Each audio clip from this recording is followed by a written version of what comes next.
지그지그열러 교수의 정상에서 만납시다 하는 그 유명한 저서가 있는데 그 책 속에 나오는 아주 특별한 얘기가 하나 있습니다.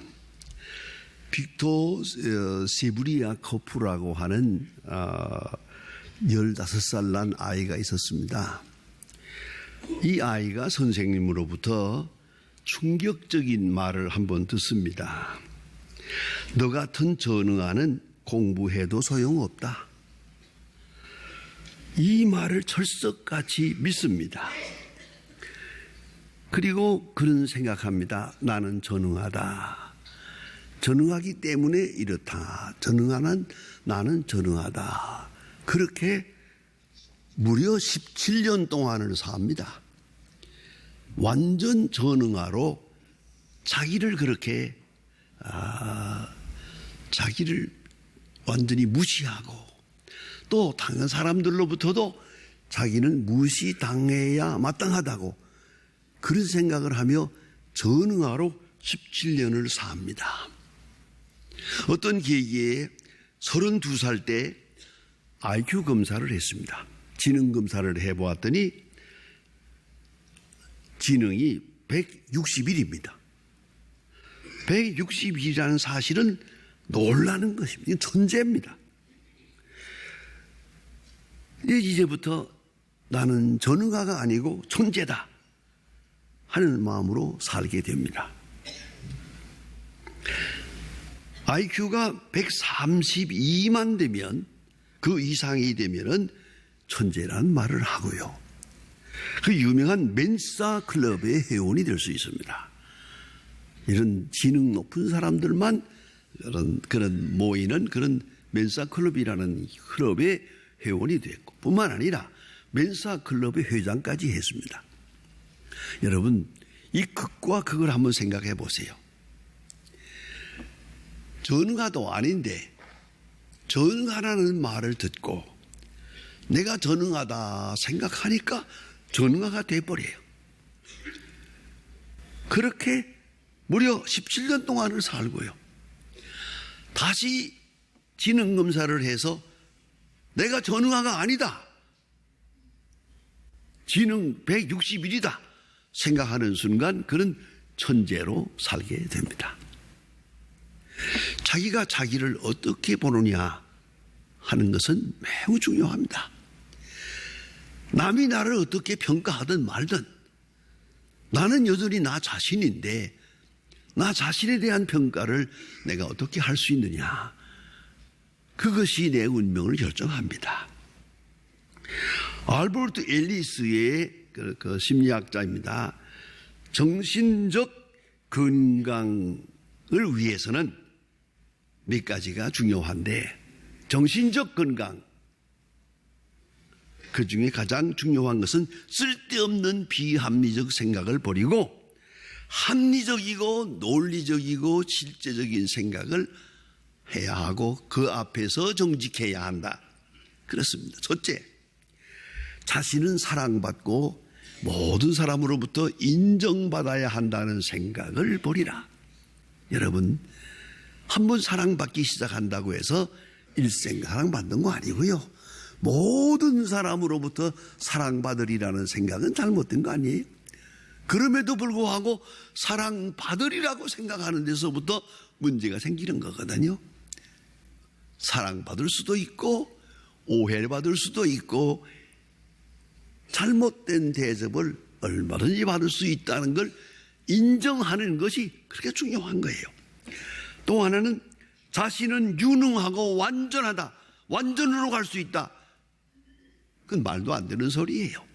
유능하지도 않고 능력이 있지도 않고 완벽하지도 않아요. 물론 완벽하지 않다는 말은 실수를 인정한다는 것이죠. 나 자신에 대한 실수를 내가 인정하고 내가 나를 용서할 줄 알아야 남을 용서할 수 있는 겁니다. 실수에 대해서 말입니다. 무슨 얘기입니다만 오늘 아침에도 제가 강남에서 차를 타고 오는데 차를 타고 한참 오다 보니까 내가 이 소중한 성경책을 안 가져오고 있잖아요. 다시 돌아가서 가지고 오는데 얼마나 마음이 초조했는지 모릅니다. 그러나 나는 내 건망증에 대해서는 본래 인정을 합니다. 내가 본래 그러니까요. 그렇거니 하고 말지, 내가 그럴 수 있다니, 나는 이럴 수 없는 사람인데, 말도 안 되는 소리입니다. 실수를 인정하세요. 그리고 앞으로도 실수할 거라고 생각하고 사세요. 그게 자기를 살리는 길이요. 뿐만 아니라 불행은 외적인 것이라고만 생각을 합니다. 불행이 밖에서 온다고 생각하는데 아니에요. 내 자신에게 있는 것이다. 내 마음가짐에 있는 것이다. 나의 심리적 상태에 있는 것. 불행은 내 몫이다. 그걸 생각해야 되는데 세상을 탓하고 또 이웃을 탓하며 사는 것은 참으로 잘못된 생각이다 하는 것이고요. 네 번째 그가 하는 말은, 우리는 과거에서 현재로, 현재에서 미래로 삽니다마는 과거와 같은 현재, 현재와 같은 미래가 있는 것은 아니에요. 우리가 늘 지내보듯이 상상도 못할 일이 있어요. 언제나 우리가 깜짝 놀라는 일들이 다 어디서 오는 겁니까? 놀랄 필요가 없는 걸 놀라고 있는 거예요. 과거가 그대로 전개되는 건 아니거든요. 전혀 상상 못했던 일들이 우리 앞에는 있어요. 이것을 흔히 기적이라고 합니다. 잘못된 방향으로 있지만은 잘 되는 방향의 기적도 우리가 보고 삽니다. 그러니까 과거의 경험, 내 지식, 거기에 집착하는 것처럼 어리석은 일은 없다. 여러분 생각해야 됩니다. 오늘 성경 말씀에는 아주 드라마틱한, 정말 우리 인간으로는 상상할 수 없는 그런 사건이 있습니다. 예수님께서 물 위로 걸어오십니다. 그 전에도 없었고 그 후에도 없습니다. 이 기적을 우리는 인정해야 됩니다. 내가 못 봤다고 없는 게 아니고, 내 생각으로 그런 일은 없다 한다고 해서 없어지는 건 아닙니다. 얼마든지 있을 수 있다 하는 것을 인정하고 성경을 보아야 됩니다. 풍랑에 시달리는 사람들, 배에서 시달리고 있는 제자들이 있습니다. 난 이 성경을 읽을 때마다 좀 수수께끼 같은 질문이 하나 있습니다. 어떻게 예수님을 혼자 저 산에다 남겨두고, 기도하신다고 해 남겨두고, 자기들은 배 타고 돌아왔다. 이건 말이 안 되지 않습니까? 예수님을 어떻게 오시라고? 아니, 이쪽에 왔다가도 예수님을 모시러 가야 되겠는데, 이 사람들이 예수님께서 야, 배 타고 건너편으로 가라 하니까 가요. 도대체 어쩌자는 겁니까 이게? 그 자체가 애매모호합니다. 그러나 예수님께서는 이제 풍랑이 일어나는 것을 보고 제자들이 시달리는 것을 근심하면서 물 위로 걸어오십니다. 전에도 없었고 후에도 없는 얘기입니다. 그러나 있는 겁니다. 우리는 이것을 인정해야 됩니다. 풍랑과 상관없이 인간의 지식, 인간의 경험, 모든 것과 상관없는 사건이 여기 있습니다. 예수님께서 물 위로 걸어오십니다. 어느 누구의 경험과도 관계가 없습니다. 놀라운 장면입니다. 물 위로 걸어오시는 예수님, 그것도 고요한 바다가 아니고 풍랑이 일어나고 있는데, 풍랑을 거슬려가며 물 위로 걸어오시는 그 예수님을 상상해 보세요. 많은 화가들이 이걸 그림으로 그렸는데 아주 신비롭습니다. 물 위로 조용하게 걸어오시는 예수님을 보게 됩니다. 이때의 베드로는 인간적 세계에서, 인간적인 지식의 세계에서 벗어나서 하나님의 아들의 세계로 그만 흡수되는 것 같은 장면이 나옵니다. 그게 뭐냐면, 주여, 정말로 주님이시거든 나로 물 위로 걸어오라 하소서. 나도 한번 걸어보고 싶습니다. 주님이 물 위로 걸었다면 예수님의 제자, 수제자인 나도 물 위로 한번 걸어보고 싶습니다. 나로 오라 하소서. 아주 중요한 말입니다. 여러분, 물 위로 들어간다고 걸어갈 수 있는 건 아닙니다. 오라 하서야 가는 거지. 오라 하는 말씀이 중요한 겁니다.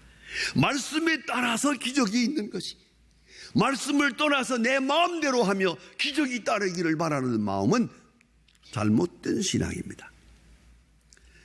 말씀이 있고 말씀을 따라 행하는 그 속에 기적이 있다. 오라 하소서, 참 중요한 말입니다. 오라 하면 가겠습니다. 오라고 하면 갈 수 있습니다. 그것이 믿음입니다. 말씀에 의한 것, 오로지 말씀에 순종하며 인간적인 경험이나 지식을 다 버리고 극복하고 인간적 믿음의 비약을 이루는 시간입니다. 말씀하소서, 말씀하시면 내가 물 위로 걸어갈 수 있습니다. 그렇습니다. 오라 하십니다. 엉뚱한 청을 했습니다마는 예수님께서 들어주셨습니다. 오라. 그렇습니다. 오라 할 때에 베드로가 물 위로 걸어갔습니다. 오늘 성경 보니까 분명히 오라 하는 말만 듣고 순종할 때에 예수님께 있었던 기적이 베드로에게도 있었습니다. 이건 참으로 중요한 겁니다. 그런데 그 시간 베드로가 예수님만 보아야 되는데 물결을 보았습니다. 큰 물결이 일어나는 걸 보고 두려워했습니다. 물결을 보고 두려워하는 마음을 가지자마자 물에 빠져들어갑니다. 그래서 그는 주여 나를 구원하소서 급히 이렇게 부르짖게 되고, 예수님께서 성경에 보면 즉시라고 하는 말이 나옵니다. 즉시 베드로가 물에 빠져들어가는 걸 보고 즉시 손을 잡아 이렇게 하십니다. 아주 중요한 말씀입니다. 말씀이 계시고 말씀을 듣고 믿음으로 받아들일 때 거기에 기적이 있었습니다. 그러나 말씀만 듣고 예수님만 보아야 될 시간에 예수님만 보질 못하고 풍랑을 보았습니다. 거스리는 물결을 보았습니다. 풍랑을 보는 순간 그냥 빠져들어갑니다. 오늘 깊이 생각해야 합니다. 히브리서 12장에 보면 이런 말씀이 있습니다. 믿음의 주여 또 온전케 하시는 이인 예수를 바라보자. 인생을 하나의 경기자로 본다면 목표는 예수 그리스도입니다. 예수를 바라보자. 예수님만 바라보자. 거기에 초점을 맞춰야 됩니다. 그동안 풍랑이 일어나든 뭐라든 인간으로 가능하든 불가능하든 세상이 어떻건 과거가 어떻건 우리의 인간적 지식이 얼마나 불안하든 상관하지 마시고 예수님만 바라보고 예수님이 내게 주시는 음성만 들어야 했습니다. 베드로는 이 순간 모처럼 예수님을 바라보고 가면서 예수님이 하시던 이적을 자기도 행하면서 예수님 앞으로 걸어갔건만 그만 풍랑을 보고 두려워할 때 그대로 물속으로 빠져들어가게 됩니다. 이걸 잊지 말아야 합니다. 우리 그리스도인들은 주님만 바라보아야 됩니다. 온전케 하시는 이인 예수를 바라보자. 예수님께 초점을 맞춰야 됩니다. 이제야말로 더욱 그렇습니다. 세상에 믿어볼 거 없습니다. 오직 예수님께 초점을 맞추고 예수님이 내게 무엇이라고 말씀하시는가, 개인적으로 뭐라고 말씀하시는가, 걸어오라고 하십니까? 참으라고 하십니까? 기다리라고 하십니까? 주님이 주시는 말씀에만 귀를 기울이고 주님께만 초점을 두고 주님만 바라보며 걸어가야 했던 것입니다. 그랬으면 풍랑을 이길 수 있었는데 풍랑을 무서워하고 바람을 무서워하고 물결을 무서워할 때 그만 빠져들고 말았다. 대단히 깊은 상징적 의미가 있습니다. 지금 바람을 보아서는 안 됩니다. 세상에 대한 기대 그만하십시다. 이 세상은 풍랑과 같아서 그저 생각지도 않았던 바람이 불고 물결이 높습니다. 오늘 성경 말씀에 베드로는 분명히 물결을 보고 두려워했다고 그랬습니다. 물결은 보겠습니다마는 두려워할 필요는 없어요. 예수님을 보고 예수님께로 가면서 두려움이란 있을 수가 없습니다. 두려움은 불신앙의 소신입니다. 믿음이 있는 자는 두려움이 없고 믿음이 약해질 때, 믿음이 없어질 때 두렵고 풍랑 속으로 빠져들어가게 된다는 겁니다. 바로 이때 오늘 성경 말씀에 우리를 감동시키는 것은 즉시라고 하는 말입니다. 이대로 두면 베드로는 빠져 죽습니다. 예수님께서 즉시 손을 내밀어 베드로를 구원해 주십니다. 그러면서 하시는 말씀, 오늘 너무나 귀한 말씀 아닙니까? 이르시되 믿음이 작은 자여 왜 의심하였느냐. 믿음이 작은 자여. 분명히 믿음이 있었습니다. 근데 믿음이 작았습니다. 좀 전에 큰 믿음이 있었습니다. 물결을 보면서 믿음이 작아졌습니다. 여러분 마음속에 있는 믿음을 다시 한번 정리해 보세요. 내가 누구를 믿고 살았습니까? 주님만 바라보고 주의 음성에만 귀를 기울이고 그렇게 살아왔다면 흔들릴 필요가 없습니다. 세상이 거꾸로 가건 바로 가건 그건 나와 상관이 없습니다. 이걸 잊지 말아야 합니다. 주님께서 나와 함께 계시고 오늘도 즉시 내가 실수하고 빠져들 때, 내가 믿음이 약할 때 즉시 잡아 일으켜 주시는 주님이 우리와 함께하고 계시기 때문입니다. 1947년 2월 8일 토마스 에디손, 발명왕 토마스 에디손이 세상에 출생한 지 100주년이 되는 그때의 축하잔치가 있었고, 축하잔치 끝에 그가 죽을 때까지 잠겨두었던 그의 서랍을 열어보기로 했습니다. 에디손이 잠겨두고 죽었는데 그 서랍을 열었더니 아무것도 없고 딱 한 장의 종이 한 장이 있었습니다. 그 종이에는 이렇게 써 있었습니다. 캄캄한 곳에 떨어질 때 누가 뭐래도 요나를 생각하라. 아주 귀한 말씀입니다. 요나를 생각하라. 요나는 일단 하나님의 뜻을 떠났던 사람입니다. 그리고 큰 물고기 속에 들어갔던 사람입니다. 그는 분명히 주님을 거역했던 사람입니다만은 하나님의 뜻은 놀랍고 위대하여 마침내 요나로 하여금 니느웨 성을 구원하는 역사를 이룹니다. 요나는 아무리 생각해도 좋은 사람이 아닙니다. 아주 고약한 사람이고 성격이 묘한 사람입니다.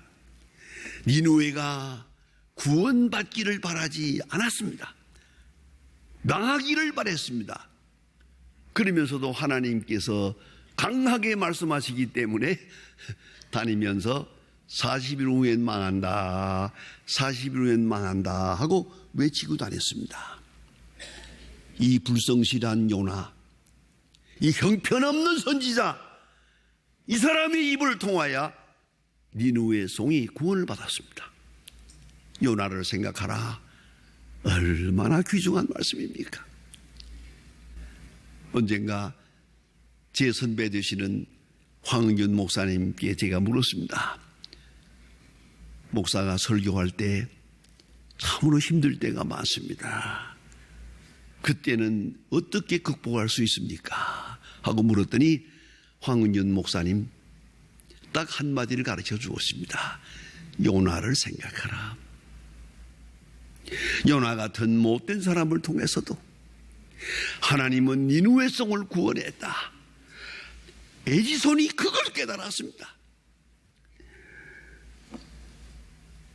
요나를 쓰시는 하나님, 요나를 통해 역사하시는 하나님, 그 하나님을 믿고 있었습니다. 성도 여러분, 세상이 흔들립니다. 풍랑이 너무 심합니다.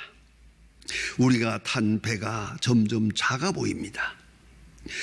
몹시 흔들립니다. 아니, 파선 직전같이 보입니다. 마치 베드로가 물에 빠져들어가는 것 같은 그런 순간을 느낍니다. 이제 주의 음성을 다시 들어야 하겠습니다. 너는 내게로 걸어오라. 풍랑을 보지 마라. 내 음성만 듣고 나만 보라. 그리하면 이 바다를 고요하게 건널 수 있을 것이니라. 오늘 성경 맨 마지막에 보면 사람들이 예수를 절하며 이르되 진실로 하나님의 아들이로소이다. 진실로 하나님의 아들. 그 신앙 고백을 위하여 이 사건은 있었던 것입니다. 오늘도 하나님의 이름이 높임을 받을 것이고 진실로 하나님의 아들이로소이다 하는 간증이 우리 입에 있을 것입니다. 조용히 귀담아 들으십시다. 물 위로 걸어오라. 주의 음성을 듣고 주님께로만 가는 그 용기, 그 믿음, 그 평화가 우리 속에 함께 하시기를 바랍니다.